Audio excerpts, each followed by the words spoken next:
செய்திகளை உடனுக்குடன் தெரிந்து கொள்ள நியூஸ் பைன் சேனலை சப்ஸ்கிரைப் செய்து பெல் பட்டனை அழுத்துங்கள். ஹொசூரில் தனியார் தண்ணீர் லாரி உரிமையாளர்கள் சங்க கூட்டம் நடைபெற்றது. கிருஷ்ணகிரி மாவட்டம் ஹொசூரில் உள்ள தமிழ்நாடு தனியார் தண்ணீர் லாரி உரிமையாளர்கள் சங்கத்தின் செயற்குழு கூட்டம் மூக்கண்டப்பள்ளியில் உள்ள தோப்பு மாரியம்மன் ஆலயத்தில் நடைபெற்ற செயற்குழு கூட்டத்தில் பல தீர்மானங்கள் நிறைவேற்றப்பட்டன.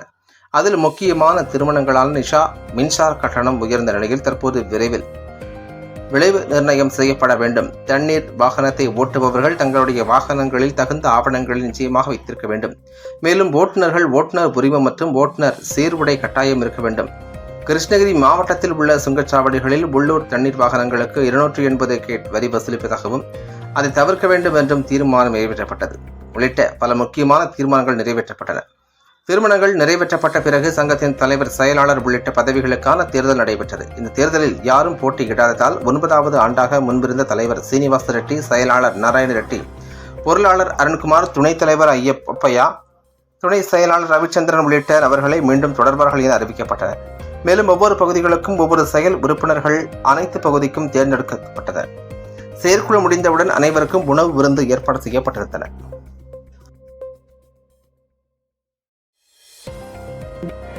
அது சங்கம் ஆரம்பிச்சதுக்கு ஒரு ஸ்ட்ரைக் அனௌன்ஸ் பண்ணோம். இது ஞாபகம் உங்களுக்கு இதே கிரௌண்டில் தான் நம்ம ஸ்ட்ரைக் ஆரம்பித்தோம்.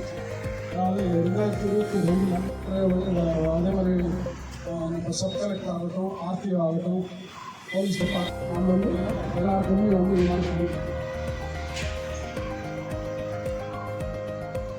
உறுப்பினர் இல்லாத நேரத்தில் இப்போ சங்கத்தின் சார்பாக நம்ம அமைச்சிருக்கோம். அது இல்லாமல் இன்றைக்கி கூட போன வருஷம் நீங்கள் பார்த்துருப்பீங்க, கல்வி பிரச்சனை தலைவர்கள் பிரச்சனை. அதே மாதிரி நீங்கள் பார்த்தீங்கன்னா மலைக்கோயில் மேலே தண்ணி இந்த நேரத்தில் கூட அதே ஒரு வண்டி தான் மேலே போயிட்டு அந்த குளத்துக்கு தான் நம்ம அக்கௌண்ட் இருக்குது. இது வரைக்கும் போன வருஷம் பார்த்தீங்கன்னா 44,000 ரூபாய் கலெக்ஷன் ஆச்சு. அதாவது போன வருஷம் சங்கத்துக்கு மட்டும் சந்தா மட்டும் இவ்வளோ கலெக்ஷன் ஆகுது.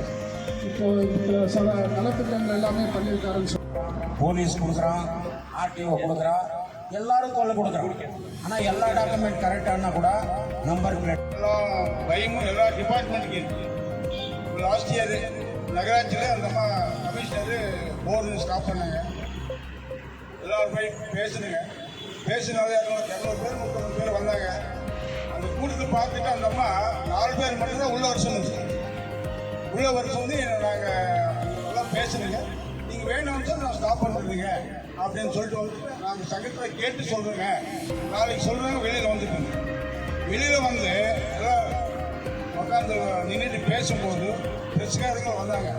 அதுக்குள்ளே எனக்கு 2 மணிக்கு அந்த அம்மா ஃபோன் பண்ணுது, தயவுசெய்து வாட்டர் நிப்பாட்டுறதுங்க, உங்களுக்கு எந்த தொந்தரவு நான் கொடுக்குறது వచ్చింది.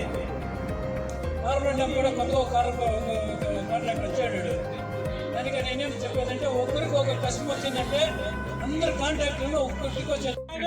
అందరూ వచ్చి ఊరుకోవాలి, అందరూ చూసుకోవాలి, అందరికీ சப்போர்ட் உண்டா? எங்களை ஆதரித்து மீண்டும் தேர்ந்தெடுத்ததற்கு அனைத்து உறுப்பினருக்கும் நல்ல உள்ளவர்களுக்கும் நன்றி. அதே மாதிரி இன்னைக்கு இந்த அளவுக்கு ஒத்துழைப்பு கொடுத்தீங்கன்னா கண்டிப்பாக இதே மாதிரி நீண்ட நாள் இதே மாதிரி போகும்.